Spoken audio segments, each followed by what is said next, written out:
MCC pass भयो भने ऊ त्यहाँ बिहारबाट 17,000 को बन्दुक ल्याएर भए पनि उनको टाउकामा हानिन्छ।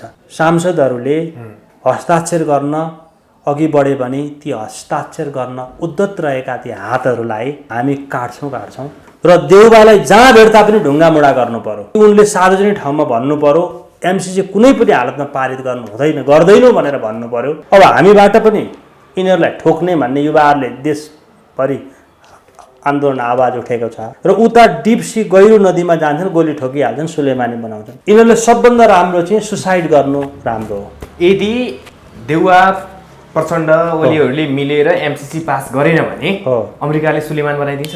यो त 100% हो नि। हामीले लगातार 1 हप्ता जति 2-5 दिन जति यिनीहरूका घुँडा भाँचेर प्रदर्शन गर्ने हो भने यिनीहरू सबै भाग्छन्। सिंहदरबार होइन, हामीले संसद हलमा गएर त्यहाँ वरिपरि मानव साङ्लो बनाएर यिनीहरूलाई ढुङ्गा मुढा जे हुन्छ जसरी पनि खेलाउनु पर्यो एमसीसी गर्नलाई। एमसीसी पास गर्छौँ भनेर लाग्छ भने हामी कुनै पनि हालतमा छोड्दैनौँ। यो प्रष्ट रूपमा यो कन्क्लुजन हाम्रो निर्णय पनि हो। यसलाई प्रष्ट रूपमा बुझिदिनु होला, बरु सहयोग गरिदिनु होला। 55 अरबको लागि हामी यसरी अगाडि नबढाउँ, देशलाई बन्धक नबनाउँ। त्यसमा 13 अर्ब नेपालको पनि खर्च हुन्छ। तपाईँको संसद भवनमा सबै रहका सिआइएका एजेन्टहरू मात्रै छन्।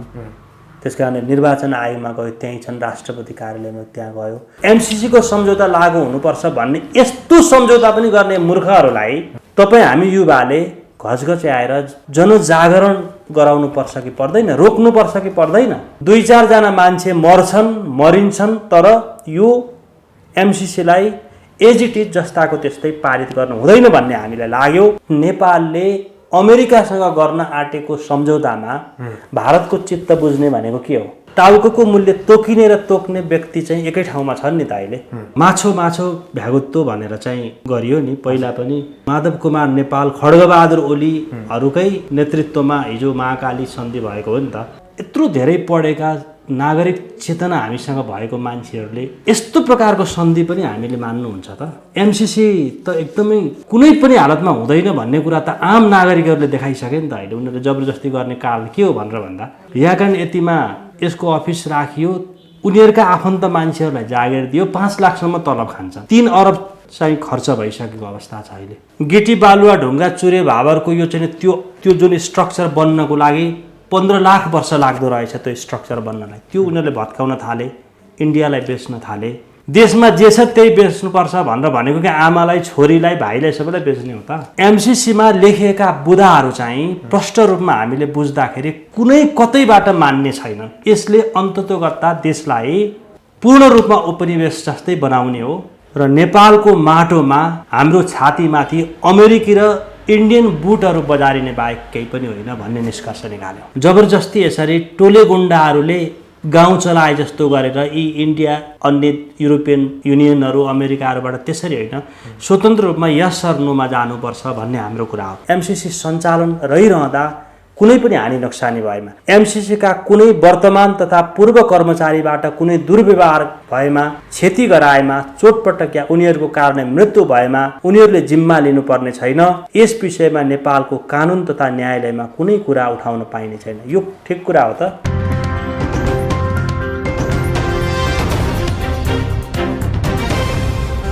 आदरणीय दर्शक महानुभाव नमस्कार। तपाईँ यति बेला हेर्दै हुनुहुन्छ न्युज फटाफट नेपाल र साथमा म रोशन घाटी उपस्थित भएको छु। आज हामीसँग कुराकानी गर्नको लागि अधिवक्ता एवं स्वतन्त्र राष्ट्रिय अभियानका अनुशासन विभाग प्रमुख कृष्ण प्रसाई हुनुहुन्छ। नमस्कार, स्वागत छ। नमस्कार। अहिले स्वतन्त्र राष्ट्रिय अभियानले एमसीसीको सबैभन्दा बढी विरोध गरेको देखिन्छ। यो फेरि एमसीसीको विरोध गर्नुपर्ने बाध्यता चाहिँ किन आइपुग्यो तपाईँहरूलाई? पुर्खाहरूले रगत र पसिना जीवनको आहुति दिएर देश निर्माण गरे। उनीहरूले निर्माण गरेको राज्यलाई विस्तार गर्न नसके पनि बचाउनु त पर्छ नि त। भोलि हाम्रा सन्ततिहरूले यो अभिशाप हुन सक्छ र हामीलाई क्षमा दिन सक्दैनन्।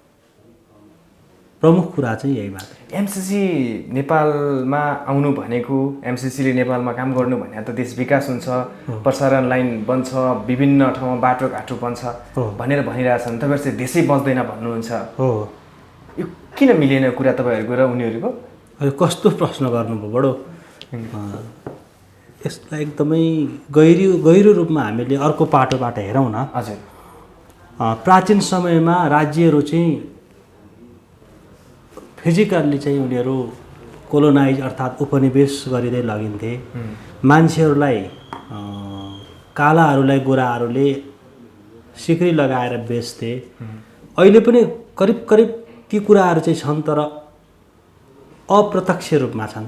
जस्तो हामी कतारतिर लगायतका अन्य देशमा हामी काम गर्न जान्छौँ, हामी बिक्री नै भएको वास्तवमा।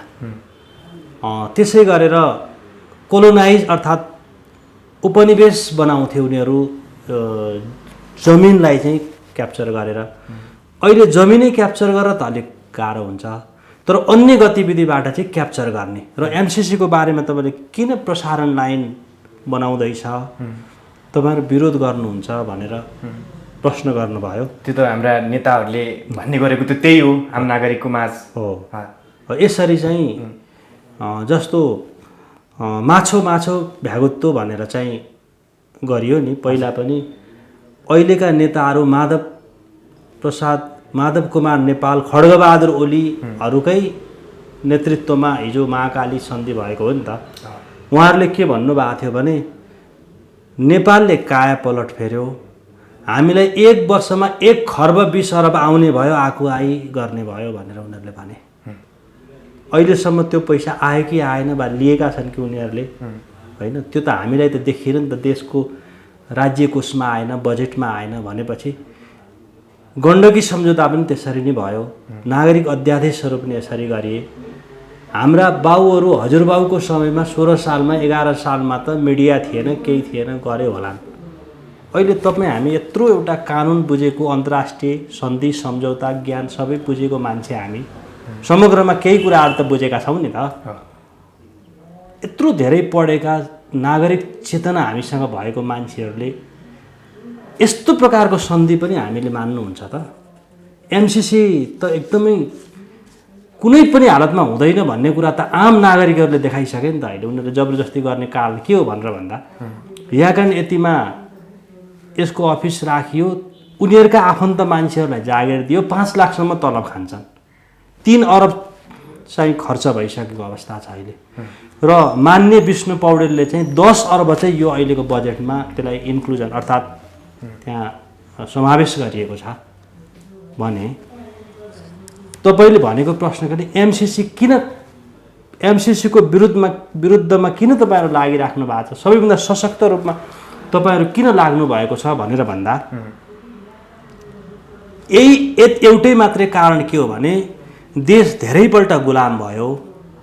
एक प्रकारले हामी औपनिवेशिक अवस्थामै पुग्यौँ। कमसेकम अलिअलि रहेको हाडखोडमा बचेको देशलाई अलिकति बचाउँ भन्ने कुरा हो। यिनीहरूले त आमालाई बलात्कार गर्दाखेरि पनि यिनीहरू चाहिँ नि मान्ने भए। गिटी बालुवा ढुङ्गा चुरे भावरको यो चाहिँ त्यो जुन स्ट्रक्चर बन्नको लागि 15 लाख वर्ष लाग्दो रहेछ त्यो स्ट्रक्चर बन्नलाई। त्यो उनीहरूले भत्काउन थाले, इन्डियालाई बेच्न थाले। यो बेच्नु हुँदैन भन्दा देशमा जे छ त्यही बेच्नुपर्छ भनेर सूर्य थापाले भने हो नि त। देशमा जे छ त्यही बेच्नुपर्छ भनेर भनेको कि आमालाई, छोरीलाई, भाइलाई सबैलाई बेच्ने हो त? त्यो त अलिकति होइन तार्किक प्रश्न भएन नि त। त्यसकारणले गर्दा हामीले एमसिसी किन विरोध गऱ्यौँ भने एमसिसीमा लेखिएका बुँदाहरू चाहिँ प्रष्ट रूपमा हामीले बुझ्दाखेरि कुनै कतैबाट मान्ने छैनन्। यसले अन्ततोगत्ता देशलाई पूर्ण रूपमा उपनिवेश जस्तै बनाउने हो र नेपालको माटोमा हाम्रो छातीमाथि अमेरिकी र इन्डियन बुटहरू बजारिने बाहेक केही पनि होइन भन्ने निष्कर्ष निकाल्यो। भनेको अहिलेसम्म स्वतन्त्र भएको नेपाल, हामी स्वतन्त्रता, राष्ट्रिय अखण्डतामा एकदमै ठुलो गर्व गर्छौँ नि। अब भारतले जस्तै अरू देशले जस्तै त्यो स्वतन्त्रता दिवस मनाउने दिन आउँछ यदि एमसिसी पास भयो भने? यो अलिकति फरक ढङ्गले प्रश्न गर्नुभयो। हजुर। जस्तो नेपाल जस्ता केही देशहरू छन् अहिले पनि होइन। नेपाल चाहिँ एक प्रकारले भारत जस्तो अन्य मुलुक जस्तो पुरै यो अन्य देशको हिस्सामा गाभिएको देश नभए पनि एक प्रकारले नेपाल चाहिँ गुलामै बनाएका हुन्। हामी स्वतन्त्र थियो भनेर भन्छौँ।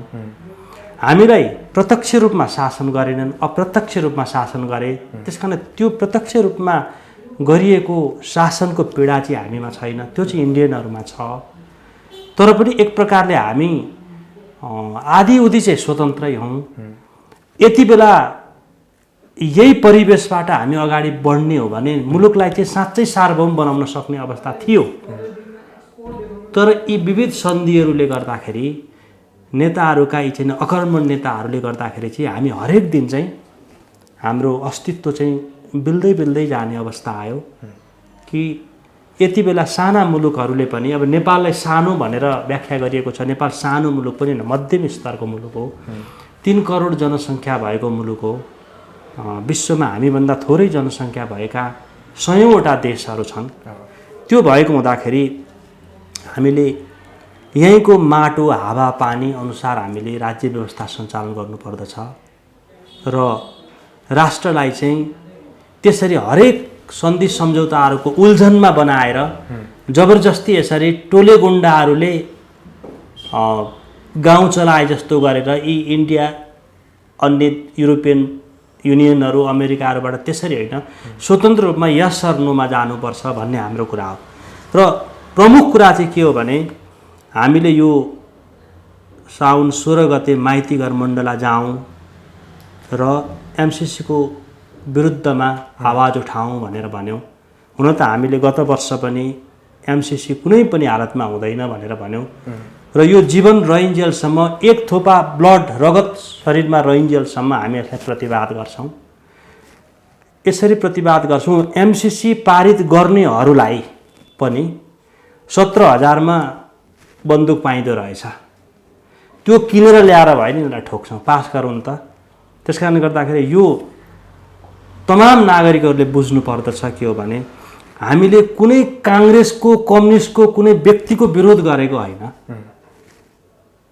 उनीहरूलाई एमसिसी ल्याउने अधिकार छ भने हामीलाई पनि रोक्ने अधिकार छ। हामीले बुझ्नु पर्यो नि त वास्तविक कुरा के हो भनेर। हामीले त्यति बेला पनि आन्दोलन गर्दाखेरि हामीलाई लगेर हिरासतमा राखियो, 14-15 जनालाई लगेर मुद्दा चलाइयो।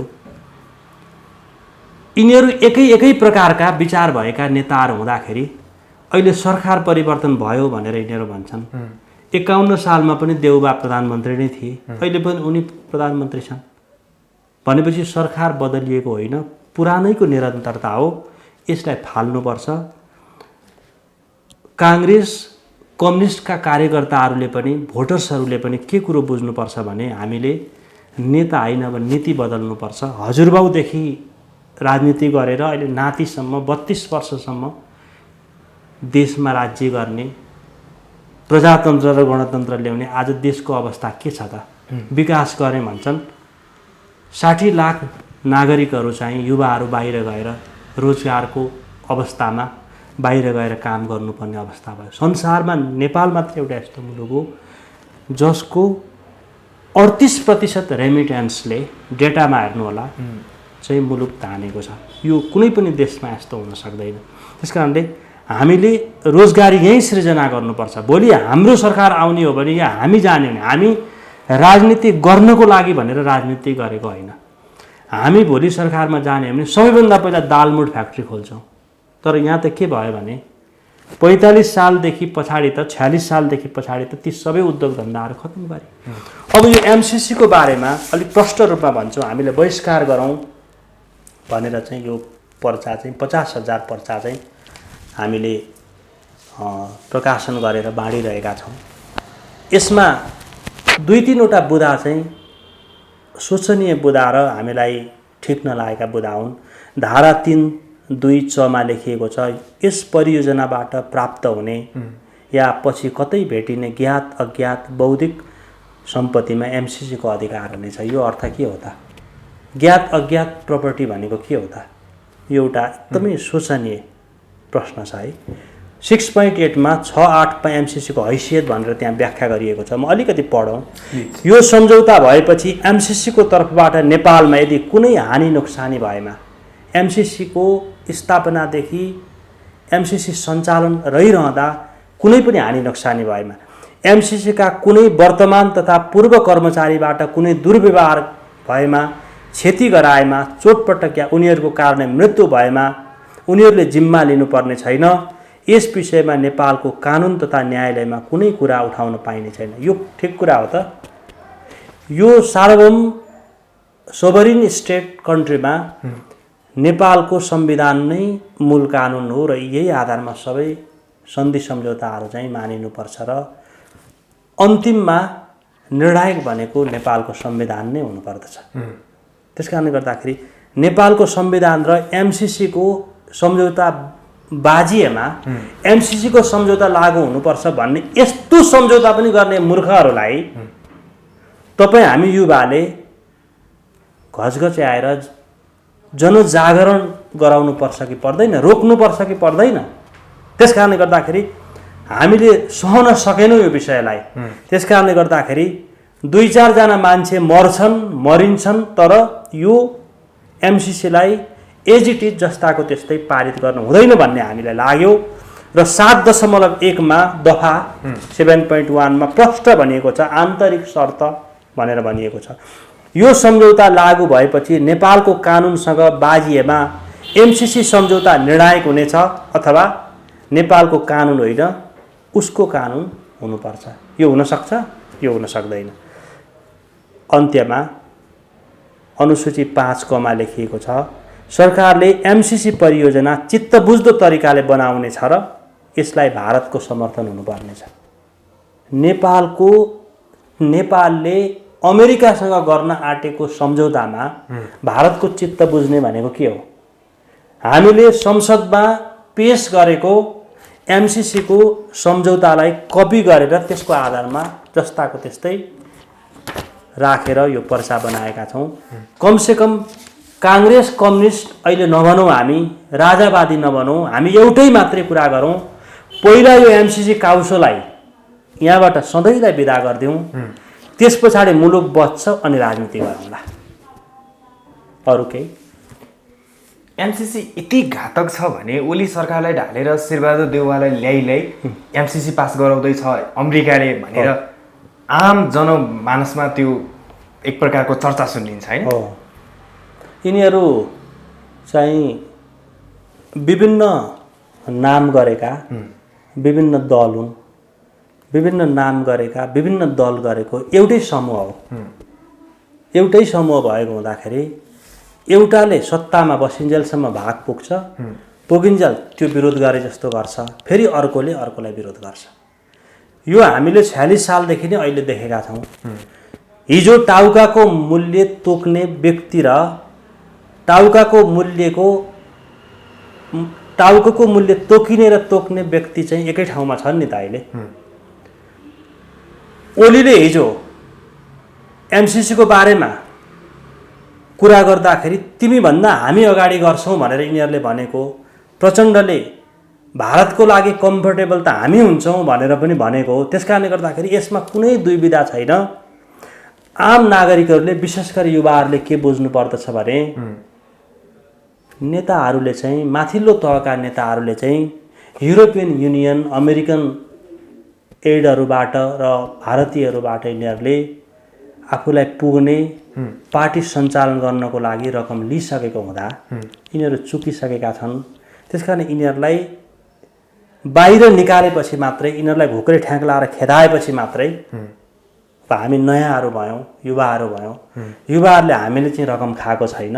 त्यसकारण उनीहरूले भनेको जे पनि मान्नु पर्दैन। अहिले यिनीहरू यस्तो अवस्थामा छन् भने standing between the devil and deep sea भन्छ। एकातिर एउटा डेभिल राक्षस छ, यतातिर डिप सी एक गहिरो नदी छ, यसको बिचमा यिनीहरू उभिएका छन्। यता जाँदा खस्छन्, यता जाँदा खाइदिन्छ। यो अवस्थामा यिनीहरू उभिरहेका छन्। यिनीहरूले यो अवस्थामा रहेका यी नेताहरूले सबैभन्दा राम्रो चाहिँ अब हामीबाट पनि यिनीहरूलाई ठोक्ने भन्ने युवाहरूले देशभरि आन्दोलन आवाज उठेको छ र उता डिप सी गहिरो नदीमा जान्छन्, गोली ठोकिहाल्छन्, सुलेमानी बनाउँछन्। यिनीहरूले सबभन्दा राम्रो चाहिँ सुसाइड गर्नु राम्रो हो। यदि देउवा प्रचण्ड ओलीहरूले मिलेर एमसीसी पास गरेन भने अमेरिकाले सुलेमान बनाइदिन्छ। यिनीहरूको यो त 100% हो नि। तपाईँ मान्नु न, मालिकले दाना पानी खुवाएर राखेको नोकरलाई मालिकको निर्देशन अनुसार काम गरेन के हुन्छ होइन? कसैले हायर गरेर काम दिएको छ, जागिर दिएको छ, यो ड्युटी गर भनेर भनेको छ भने उसले त्यो ड्युटी गरेन के हुन्छ? त्यो निश्चित कुरा हो। त्यसकारणले गर्दा यिनीहरूलाई खतरा छ। धेरै बुढा भइसके यिनीहरूलाई, धेरै बुढा भए पनि यिनीहरू नछोड्ने अवस्था भएको कारणले गर्दाखेरि यिनीहरू डरले पनि छिटोभन्दा छिटो यिनीहरू एमसिसी पारित गर्न गर्छन्।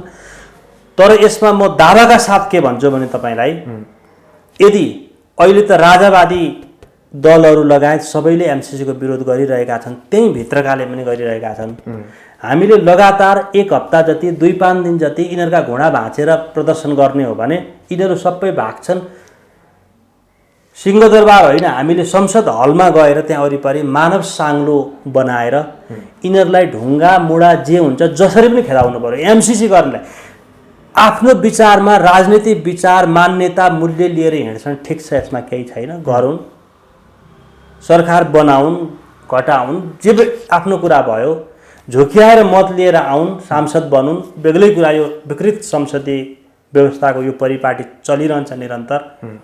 तर एमसिसीको विषयमा चाहिँ हाम्रो प्रष्ट आह्वान के भने, यदि कुनै सांसदहरूले एमसिसी पास गर्छौँ भनेर लाग्छ भने हामी कुनै पनि हालतमा छोड्दैनौँ। यो प्रष्ट रूपमा यो कन्क्लुजन हाम्रो निर्णय पनि हो। यसलाई प्रष्ट रूपमा बुझिदिनु होला, बरु सहयोग गरिदिनु होला, त्यो भन्छ। नागरिकहरू यति धेरै विरोध गर्दा गर्दै पनि उनीहरू त पास गर्छु भनेरै लाग्छन् होइन? हेर्नुहोस्, डेमोक्रेसी भनेको वास्तवमा जनताको बलबाट उत्पन्न भएको एउटा शासन हो। त्यो नेपालमा हुन सकेन। हामीले साँच्चै लोकतन्त्र ल्याउन बाँकी छ। 2007 सालदेखि 17 सालसम्म त्यहाँदेखि यता आएको शासन पद्धति जस्तै हामीले अहिले बोल्न पाउँदैनौँ। साँच्चै भन्ने हो भने लोकतन्त्रको अभ्यास हुन सकेको छैन। त्यसकारणले गर्दाखेरि यो नाम मात्रको प्रजातन्त्र हो, नाम मात्रको लोकतन्त्र हो। त्यसकारणले गर्दाखेरि लोकतन्त्र यसरी मात्रै हुन्छ जबकि कानुन यस्तो बनाउनु पर्यो, संविधान यस्तो बनाउनु पर्यो, संसदको जस्तो हामीले परिकल्पना गरेका छौँ, प्रत्यक्ष निर्वाचित कार्यकारी राष्ट्रपति हुनुपर्दछ। 1 नम्बरमा राइट टु रिकल र रिजेक्टको व्यवस्था गरिनुपर्दछ। सांसदहरूले मन्त्री बन्न नपाउने व्यवस्था हुनुपर्दछ र प्रदेश खारेज गरेर पोलिटिकल प्रोभिन्सलाई चाहिँ हामीले खारेज गरेर पोलिटिकल फेडरलिजमलाई हामीले खारेज गरेर एडमिनिस्ट्रेटिभ फेडरलिजममा लान सक्नुपर्छ। यसो गर्दाखेरि बजेट पनि बच्छ। यसका धेरै अवयवहरू, धेरै सोच, धारणाहरू, परिणामहरूको बारेमा हामीले अध्ययन गरेका छौँ। तर यी सबै कुराहरूलाई चाहिँ त्यहाँ रहिन्जेलसम्म हामीले अहिले शेरबहादुर देउबा मात्र होइन, भगवान् बुद्धलाई ल्याएर यहाँ राख्यो भने पनि उनले यही गर्छन्। नीति नियम यही हो। हामीले संसदीय व्यवस्थालाई बदल्नुपर्छ, अलिक फरक ढङ्गले नेपालको संविधान बदल्नुपर्छ। धेरै कुराहरू छन्। सांसदहरूले मन्त्री बन्न नपाउने व्यवस्था, हरेक विषयमा हरेक क्षेत्रमा योग्यताको कुरा हुन्छ भने सांसदहरूले पनि जनप्रतिनिधिले पनि योग्यताको विषयमा हामीले प्रश्न चिन्ह उठाएका छौँ। हुनैपर्छ। सांसद बन्नको लागि योग्य व्यक्ति जानुपर्छ। हुन्छ भन्नेले हुन्छ भन्नुहोस्, हुँदैन भन्नेले हुँदैन भन्नुहोस् भनेर ताली बजाउँदैमा त्यसरी मुलुक परिवर्तन हुने होइन। सांसदहरू अध्ययन गरेका व्यक्तिहरू हुनुपर्छ। त्यो हामीले चाहिरहेका छौँ। यो सिस्टममा त्यो हुन सक्दैन। त्यसकारण हामीले सिस्टममा फेर बदल गर्न सकेनौँ भने अरू 30 वर्षसम्म यसरी नै जान्छ। एसियामा सबैभन्दा विपन्न मुलुक नेपाल, सबैभन्दा भ्रष्ट मुलुक नेपाल र यो क्रम चाहिँ जाने क्रममा अझै तल झर्ने क्रममा छ। यो अफसोस र बडो चिन्ताको विषय हो। त्यसकारणले गर्दा आम नागरिकहरूलाई यति बेला भोलि कानुन बनाउने जिम्मा तपाईँ हामीले लिनुपर्छ। सधैँ हाम्रा हजुरबाबुहरूलाई यो जिम्मा दिएर हुँदैन। त्यसकारणले गर्दा कानुन बनाउनुपर्छ, संविधानलाई संशोधन गर्नुपर्छ। संविधान त एक प्रकारले हामीले यसलाई साङ्गेनी गरिसकेका छौँ। त्यसो भएको हुँदाखेरि संविधान बदल्नुपर्छ र यसरी प्रक्रियागत रूपमा अगाडि जानुपर्छ। यति बेलाको तातो विषय भनेको जब गाउँमा हात्ती आउँछ त्यति बेला मान्छेहरूले अगाडि पछाडि उनीहरू केही गर्दैनन्। त्यति बेला मान्छेहरू पटक्का किन्न चाहिँ बजारमा जान्छन्, त्यो होइन।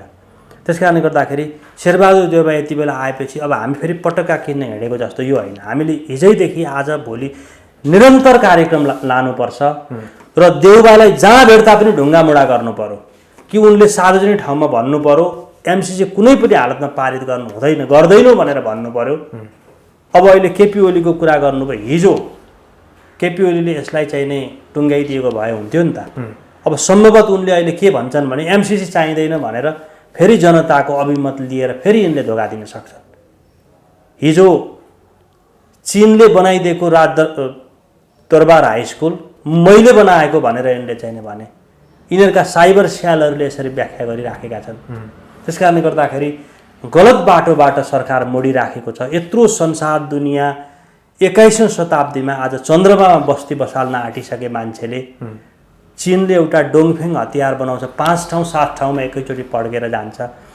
प्रविधिको यो विकास भइसक्यो, यिनीहरू ढुङ्गे युगका सोच लिएर त्यही परम्परागत 46 सालमा पनि वामदेव अहिले पनि वामदेव, 46 सालमा देउबा अहिले पनि देउबा, यस्तो कसरी हुन सक्छ? त्यस कारणले गर्दाखेरि नेपाली नागरिकहरूले बुझ्नुपर्छ यो दल पार्टी झन्डाको कुरो होइन। सबैभन्दा पहिला राष्ट्रको झन्डा बोकौँ र मुलुक बचाउँ कि हामीलाई हाम्रा सन्ततिहरूले क्षमा दिने वातावरण बनाऊ, यो हाम्रो आह्वान हो। र स्वतन्त्र राष्ट्रिय अभियानले यो गर्न लागेको कार्यक्रम अस्तिदेखि सुरु भइराखेको छ। यसलाई हामी निरन्तरता दिँदै अगाडि बढिरहेका छौँ र यो तपाईँको यो च्यानलबाट म हार्दिक निमन्त्रणा र आह्वान गर्न चाहन्छु कि यहाँ आक्रोश गरेर केही अभियन्ताहरू जस्तो आक्रोश पोखेर साह्रो बोलेर पनि होइन, हामीले गम्भीर रूपमा सोच्नुपर्छ। सत्य तितो हुन्छ, यसलाई बुझौँ। हामी 55 अरबको लागि हामी यसरी अगाडि नबढाउँ, देशलाई बन्धक नबनाउँ। त्यसमा 13 अर्ब नेपालको पनि खर्च हुन्छ। त्यो नेपालले कसरी खर्च गर्छ, कसरी एकाउन्टिङ राख्छ, त्यो पनि बुझ्नु पर्दछ। नेपालमा अहिले 1400 मेगावाट बत्ती मात्रै छ, जबकि सिङ्गापुर जस्ता साना साना मुलुकहरूमा 40,000 50,000 मेगावाट बत्ती छ। भुटानमा 14,000 मेगावाट बत्ती उसले निकालिसक्यो। नेपालमा 1400 मेगावाट बत्ती छ भने 5000 मेगावाट बत्ती अझै हामीलाई चाहिन्छ। यो कुरो बुझ्नु पर्यो। हामीसँगै बत्ती छैन भने बत्ती नबनाइकन हामीले प्रसारण लाइन गोरखपुरमा पुर्याएर इन्डियालाई बेच्ने भनेको यो कस्तो खालको सम्झौता हो? त्यसकारण यो सम्झौता हुन सक्दैन। होङ्सी सिमेन्ट आएर त्यहाँ बसेको छ, 60 मेगावाट बत्ती होङ्सी सिमेन्टलाई चाहिन्छ। यिनीहरूले बत्ती नदिएर पेट्रोलबाट डिजेलबाट त्यो सिमेन्ट चलाइराखेको छ। कमसेकम बत्ती दिने हो भने त उसले सिमेन्टको मूल्य पनि घटेर आउँथ्यो नि त। यस्तो अवस्था छ मुलुक, लोड सेडिङको अवस्था छ। देशमा अझै हामीलाई एउटै फ्याक्ट्री छैन, एउटा दालमोट फ्याक्ट्री पनि अघि मैले प्रश्न गरेँ तपाईँलाई छैन भने नेपालमा कुनै कल कारखाना उद्योग केही छैन। आज जनै शुद्ध बाहिरबाट किनेर ल्याउनु पर्छ भने यी सबै हामीले उत्पादन गर्नको लागि फ्याक्ट्रीहरू कल कारखानाहरू खोलिनुपर्छ। हामीले सम्झौता गरेर भारतले हामीले उत्पादन गर्ने अनि त्यो बत्ती चाहिँ भारतले मूल्य निर्धारण गरेर लाने भने यस्तो पनि हुनसक्छ। यो कुनै सम्झौता हो? यो सम्झौता हुन सक्दैन। त्यस कारणले गर्दाखेरि हामीले के गर्नु पर्यो भने हामीले पहिला बत्ती उत्पादन गर्नु पर्यो, हामीलाई पुग्नु पर्यो। पुगिसकेपछि हामीसँग प्रशस्त बिजुली बत्ती निस्क्यो भने त्यस पछाडि भारतलाई बेच्ने हो कि भुटानलाई बेच्ने हो कि अनि सोचौँला, तपसिलको कुरा हो। त्यस कारण यी अहिले हामीले बेलकोट गढीमा त्यहाँ हामीले हाम्रो समूह गठन गरिसकेका छौँ। भौतिक रूपमा हामी उपस्थित भएर यिनीहरू भत्काइदिन्छौँ। हामी त्यहाँ कुनै पनि हालतमा राख्न दिँदैनौँ। एमसिसी नेपालमा कुनै पनि काम गर्न दिनुहुन्न। 48 देशमा सम्झौता गरेको आज 8वटा देशमा मात्रै छन्। ती 8वटा देशको चरित्र हेर्नुहोस्। श्रीलङ्काले त यसलाई चाहिँ बहिष्कारै गरिसक्यो। एमसिसी भनेको चाहिँ कस्तो रहेछ भने इन्डो पेसिफिक यो स्ट्राटेजी रणनीति अनुसार चाहिँ अमेरिकाले चाहिँ संसारमा दादागिरी मचाउने, उसका सैनिकहरू अहिले 150 ठाउँमा अमेरिकाका सैनिकहरू छन्। अब कतिपय देशहरूमा चाहिँ अब यसलाई रोकेको पनि छ। अब यसलाई कालान्तरमा अब एउटा पावर अफ ब्यालेन्सको आधारमा चीनको आधारमा रोकिन सक्छ होला भन्ने हामीले आशा गरेका छौँ। उसले चाहिँ आफ्नो सैन्य शक्ति विस्तार गर्नको लागि गरेको स्ट्राटेजीमा हामी फस्नु हुँदैन। नेपाल एउटा स्वतन्त्र र शान्तिपूर्ण देशको रूपमा हामी अगाडि बढ्नुपर्छ। हाम्रो कारणले इन्डिया पनि किन नहोस्, चीनको त कुरै छैन, इन्डियामा पनि आतंक मच्चिनु हुँदैन, त्यहाँ पनि बोर्डर सिल गरिनुपर्छ। नेपालमा बस्ने हरेक इन्डियनहरूको चाहिने कति बस्छन् लगत राखिनु पर्दछ भनेर हामीले उठाएकै कुरा छौँ। त्यस कारणले गर्दा एमसिसी यो मानेमा हुनु हुँदैन कि एमसिसी भनेको अब यहाँ भन्न त भन्लान्, यहाँ धेरै तर्क वितर्क गरेर हुन्छ एमसिसी कहाँ अमेरिकन बुटहरू आएर बस्छन्, प्रत्यक्ष रूपमा होइन अप्रत्यक्ष रूपमा ती कुराहरू लेखिएको छ। भोलि यी कुराहरूले गर्दाखेरि उनीहरू आए भने हामी रोक्न सक्दैनौँ। त्यो भएको हुँदाखेरि अमेरिकन सैनिकहरू आउँदाखेरि रोक्न नसक्ने अवस्थामा हुँदाखेरि हाम्रा नेपालका सैनिकहरू चाहिँ उनीहरूको गार्ड जस्तो बनेर बस्नुपर्ने स्थिति हुँदाखेरि यत्रो एउटा संयुक्त राष्ट्रमा नाम कमाएको नेपालको आर्मीको एउटा संस्था छ, यसलाई मजबुत गरेर अगाडि बढाउनु पर्ने, यसलाई चाहिँ उनीहरूको पछाडि ब्याक गर्ने। एक प्रकारले भन्ने हो भने त अहिले एकीकृत माओवादीहरू यिनीहरू लगायत यिनीहरूले त नेपालको सैनिक संरचनालाई ध्वस्त गरिदिने, खत्तम गरिदिने नि उनीहरूको कुरा हो। तर त्यो सम्भव छैन, हुन दिनु हुँदैन। तपाईँ हामीले डटेर लाग्नुपर्छ। धेरै मुलुकहरूमा यसरी उपनिवेश भएका कारणहरूले या अन्य यस्ता स्ट्राटेजी बनाएर प्रवेश गरेका मुलुकहरूलाई जनताहरूले ऐक्यबद्धता जनाएर उनीहरूलाई परास्त गरेको इतिहास छ। त्यसकारण हामीसँग धेरै पनि चाहिँदैन। 2000 देखि 5000 नागरिकले अन्तर्राष्ट्रिय हललाई घेर्यौँ भने 3 दिन 4 दिन यिनीहरू भागारे भाग हुन्छ, यो आउनै सक्दैन। त्यसकारण यसलाई टेबुलेसन गरिराख्नु पर्दैन। यसलाई जहाँ छ जहाँबाट आएको ज्ञानेन्द्र कार्कीले यसलाई सही गरेर लिएको, ज्ञानेन्द्र कार्की घरमा लगेर त्यो लगेर बुझाइदिनुपर्छ, ऊ जेसुकै गरोस् होइन। त्यस्तो एउटा फटा चाहिँ काङ्ग्रेसको हिजो छैन गरेर आउने, आज उसको बारे यस्तो फटालाई फेरि घुमिफिरी यसैलाई मन्त्री बनाइएको छ। त्यस कारणले गर्दाखेरि हामीले यसको बारेमा घोर विरोध गर्दछौँ र गर्नको लागि आह्वान पनि गर्दछौँ। देउवा त अमेरिकाको पुच्छर भइसके भन्छन् नागरिकले, त्योसम्म आरोप लगाउन थाले होइन। अघि नै हामीले भनिसक्यौँ, यसलाई धेरै हामीले भनिराख्नु पर्दैन। धेरै चाहिँ यिनीहरू अमेरिकन युरोपियन युनियनहरूका यिनीहरू चाहिँ एजेन्टहरू हुन्, काम गर्ने विश्वासिलो पात्रहरू हुन्। उनीहरूले जे भन्यो त्यो उनीहरूले मान्छन् र इन्डियाको विश्वासिलो पात्रहरू ठुला ठुला नेताहरू यहाँ छन् भन्ने नेताहरू तपाईँको संसद भवनमा सबै रहका सिआइएका एजेन्टहरू मात्रै छन्। त्यस कारणले निर्वाचन आयोगमा गयो त्यहीँ छन्, राष्ट्रपति कार्यालयमा त्यहाँ गयो, यिनीहरूले अघि कुरा कहाँदेखि कहाँ पुर्याइहाल्छन्, सबै रेकर्ड गरेर आफ्ना चाहिँ मालिकहरूलाई चाहिँ दिनभरिको टिपोट गरेर पठाइहाल्छन्। यो तपाईँ हामीलाई केही पनि थाहा छैन। यो एक्सप्लोइटेसन शोषण कसरी हुन्छ भन्ने कुरा यसको फेहरिस्त एउटा गहिरो रूपमा बुझ्नुपर्छ। आम नागरिकहरूले बुझ्दैनन्। त्यस कारणले गर्दाखेरि अप्रत्यक्ष रूपमा त गरेका थिए। अब एमसिसी जस्तो एउटा घातक सम्झौता गरेर प्रत्यक्ष रूपमा नै नेपाललाई यसरी गुलामी बनाइयो। तपाईँले एउटा कुरो म अन्तिममा जाँदा तपाईँको कालीगण्डकी नदीलाई डाइभर्सन गरेर जाने भन्ने यिनीहरूले कुरा गरेका छन्।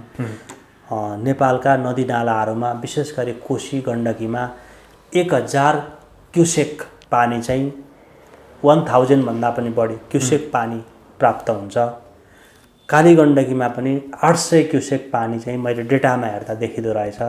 त्यसलाई चाहिँ डाइभर्सन गरेर उता बुटोलको तिनाउ नदीमा हालिदिएपछि त्यहाँको 2-3 जिल्लालाई चाहिँ उनीहरूले सिँचाइ गर्ने भनेर भनेका छन्। त्यो डेटामा हेर्दाखेरि चाहिँ 2-3 जिल्लालाई सिँचाइ गर्दा 30-40 क्युसेक पानीले नै पुग्ने रहेछ। तर हामीसँग त त्यहाँबाट 750 क्युसेक पानी हुन्छ। 700 क्युसेक पानी चाहिँ त्यो एकदम पुरै डुबान हुन्छ। त्यो पानी चाहिँ इन्डियामै लाने, राजस्थानदेखि लिएर गुजरातसम्म यो मध्य प्रदेशदेखि हुँदै युपीदेखि हुँदै उनीहरू लाने, धेरै त्यहाँ चाहिँ मरुभूमि भइराखेको छ। त्यो एउटा स्ट्राटेजी रहेछ। त्यो कारणले गर्दाखेरि चाहिँ एउटा लामो सभ्यता हाम्रो जुन कालीगण्डकीको छ त्यहाँका पशु पक्षीहरू मान्छेहरूको जीवन पद्धति बस्तीहरू बसेको छ त्यो सबै ध्वंस भएर जाने यस्ता यस्ता कुराहरू यिनीहरूले गरिराखेका छन्।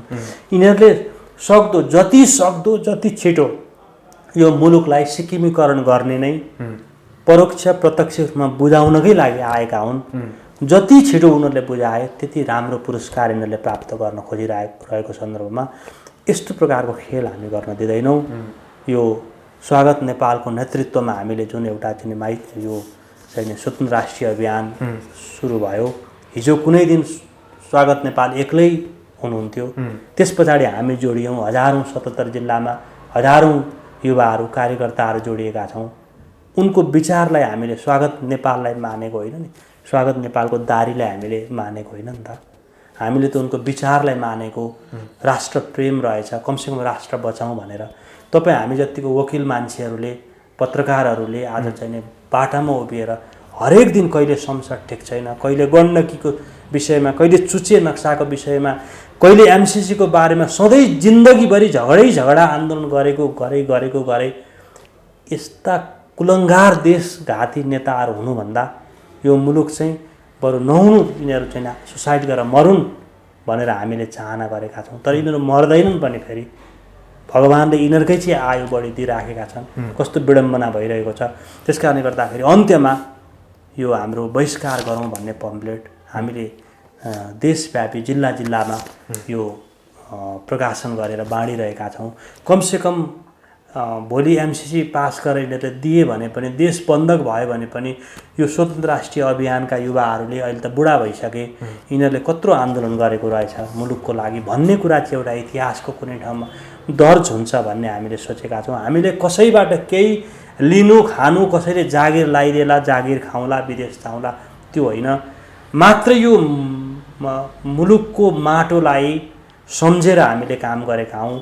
आज देशमा 41% मान्छेहरू गरिबीको रेखामुनि छन्। यही हो त देश चलाएको। त्यस कारणले गर्दाखेरि यी सबै कुरा फेयरिस्टहरूलाई हामीले बसेर गरौँला, यिनीहरूलाई कहाँ ठोक्नु पर्ने ठोकौँला, कहाँ मिलाउनु पर्ने मिलाउँला।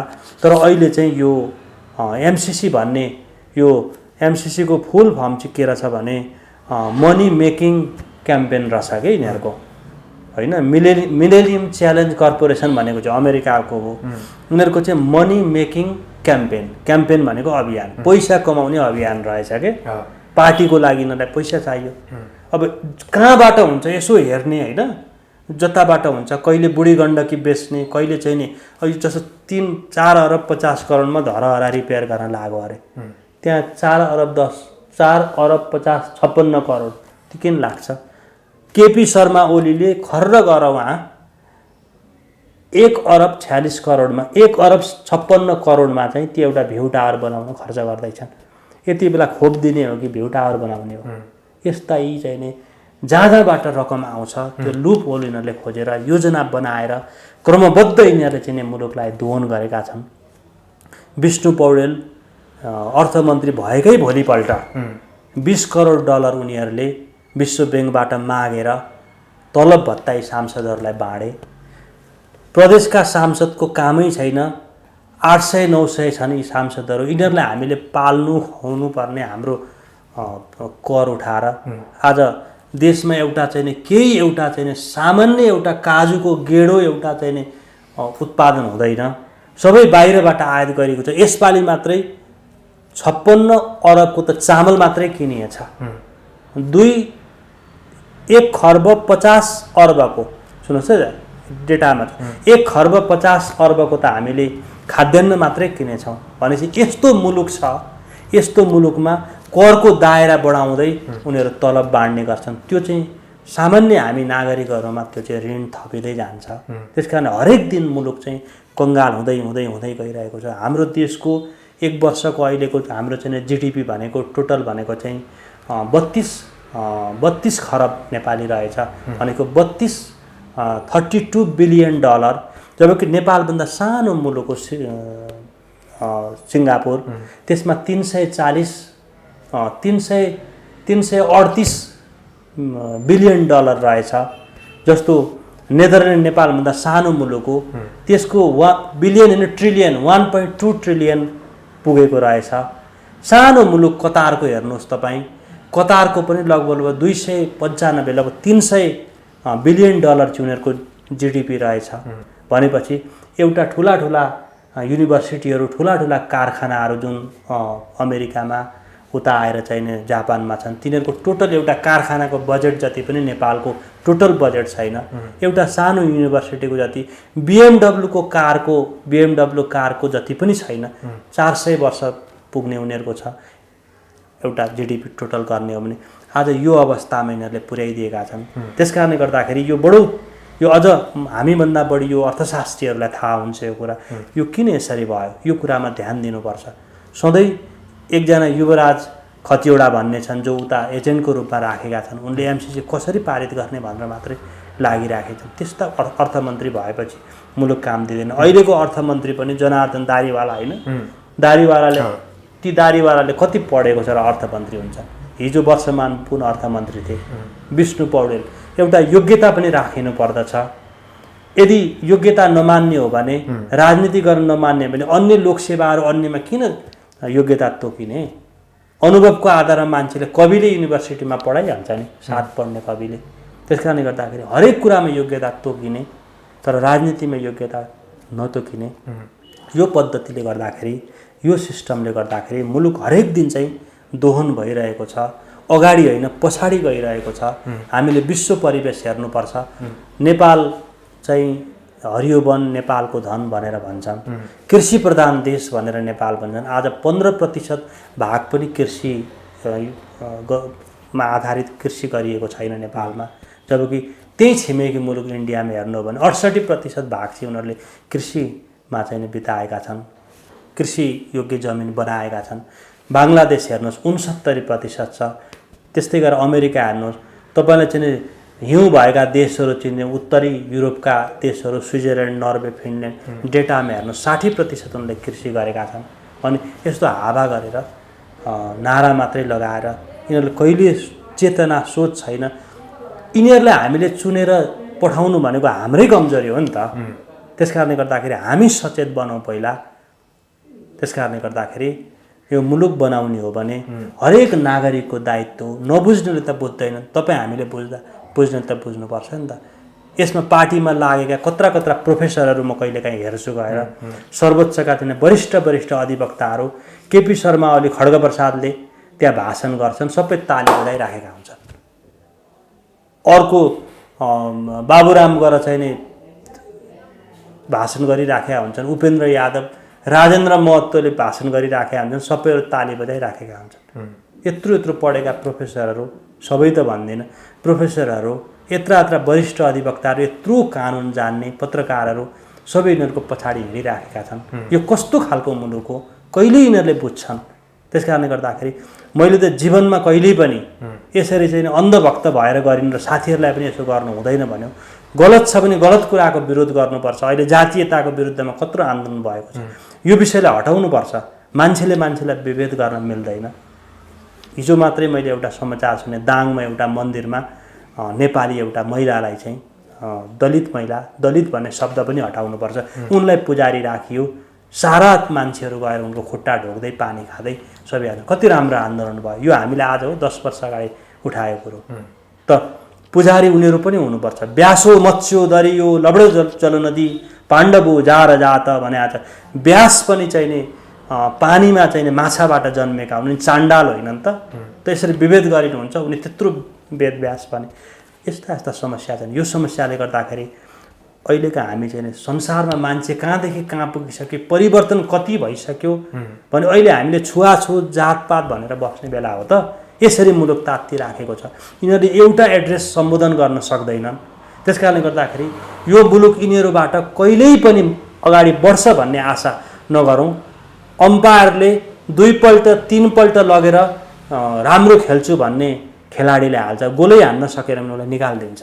त्यस कारणले गर्दाखेरि 5 पल्ट शेरबहादुर देउवालाई हामीले पठायौँ। उनले जहिले पनि एउटै कुरा हो, हिजो 51 सालदेखि उनी नै छन्, जहिले पनि सधैँ उनकै मात्रै। त्यस कारणले गर्दाखेरि हामीले यो कुरा बुझ्नुपर्छ। उनको दोष होइन, फेरि शेरबहादुरको दोष होइन। उनले त आफ्नो कर्तव्य पुरा गरेका छन्। उनले अमेरिकाको एकदम राम्रो प्रतिनिधि भएर, एजेन्ट भएर यो देशलाई चाहिँ उनले अमेरिका एउटा प्रान्त जस्तो बनेर उनले राम्रो निरीक्षण गरेर हेरेका छन्। यस अर्थमा उनले पटक पुरस्कार पाउँछन्। त्यस कारणले गर्दाखेरि हामीले यो कुरा चाहिँ बुझ्नु पर्दछ। हाम्रो यही अवधारणा छ। जस्तो सुकै अवस्था आए पनि जे गर्नु परे पनि एमसिसी चाहिँ पास हुन दिने। एमसिसी कुनै पनि अवस्थामा हाम्रो एक थोपा रगत रहइन्जेलसम्म, हुन त यिनीहरू सानो समूह छ, 20-25 हजारले के गर्लान्, 8-10 हजारले के गर्लान् भनेर सोच्लान्। तर सानो आकारमा त सलाइको काँटी पनि सानो नै हुन्छ। तर त्यसको परिणाम त राम्रो हुन्न नि त। त्यसकारण हामीले साङ्केतिक रूपमा भनिराखेका छौँ, यसमा कुनै पनि सांसदहरूले प्रष्ट रूपमा तपाईँहरू बुझ्नु होला, यदि एमसिसी पास भयो भने ऊ त्यहाँ बिहारबाट 17,000 को बन्दुक ल्याएर भए पनि यिनको टाउकामा हानिन्छ। अरू कुरामा हामी यति आक्रोशित हुँदैनौँ। यिनीहरूले भ्रष्टाचार गरे, अनियमितता गरे, खोप ल्याएनन्, यी आफ्नै कुराहरू भए। यी कुराहरूमा तदनुसार बहस गरौँला। भ्रष्टाचार गरेर कमाएर राखेको सम्पत्ति फेरि भोलि छानबिन गरौँला। यिनीहरूले कहाँ राखेका छन् देखिहाल्छ। आफ्नो नभए सालीको नाउँमा होला, सालाको नाउँमा होला, काकाको बुहारीको नाउँमा राखेका होलान्, त्यो खोज गर्न सकिन्छ। तर मुलुक नै नरहने गरी एमसिसी पारित गरेर दिए भने हामीले कसरी खोज्ने त? त्यसकारण यो चाहिँ एउटा संवेदनशील कुरा हो। त्यसकारण यो विषयमा चाहिँ हामी एकदम विनम्रताका साथ हामी के भन्छौँ भने, यदि यो विषयमा सांसदहरूले हस्ताक्षर गर्न अघि बढे भने ती हस्ताक्षर गर्न उद्यत रहेका ती हातहरूलाई हामी काट्छौँ। फेरि यो कुरा अहिले भन्दाखेरि अहिले तपाईँको मुनि फेरि कमेन्ट आउँला, यो खातेले काटेर देखाओस् भनेर भन्ला। यो आक्रोश हो। हामीले मुलुक चाहिँ बचाउनुपर्छ, यो झन्डा बचाउनुपर्छ। यस्ता धेरै कुराहरू छन्। सानो मुलुक, सानो समूह भए पनि तपाईँले अलेक्जेन्डर द ग्रेटको चाहिँ युद्ध हेर्दाखेरि डारियस जस्तो त्यत्रो 1 लाख सेनालाई 10,000 सेनाले पराजित गरेको थियो। यो कुरा यिनीहरूले बुझ्दैनन्। तर हामीले के बुझ्नु पर्यो भने, यति बेला चाहिँ अन्य विविध तपसिलका विषयमा जेसुकै कुराहरू भए पनि यिनीहरूका अकर्मण्यताका कुराहरू धेरै छन्। ती कुराहरूलाई छोडेर यो बहिष्कार गरौँ भनेर लेखिएको छ। एमसिसी चाहिँ कुनै पनि हालतमा नेपालमा इन्ट्रोड्युस गराउनु हुँदैन भन्ने हाम्रो अन्तिम निष्कर्ष हो र यसमा हामी कहिल्यै पनि विचलित हुँदैनौँ। यी बुदाहरू सच्याएर ल्याए भने पनि अब हुँदैन। एमसिसीको रोग नै हामी पाल्न सक्ने छाया नै हामी हेर्न चाहँदै। त्यसकारण यो एमसिसी संसदबाट पारित गर्नुपर्छ भनेर भनेका छन्। संसदबाट पारित गरेपछि त्यो बिल भन्छ।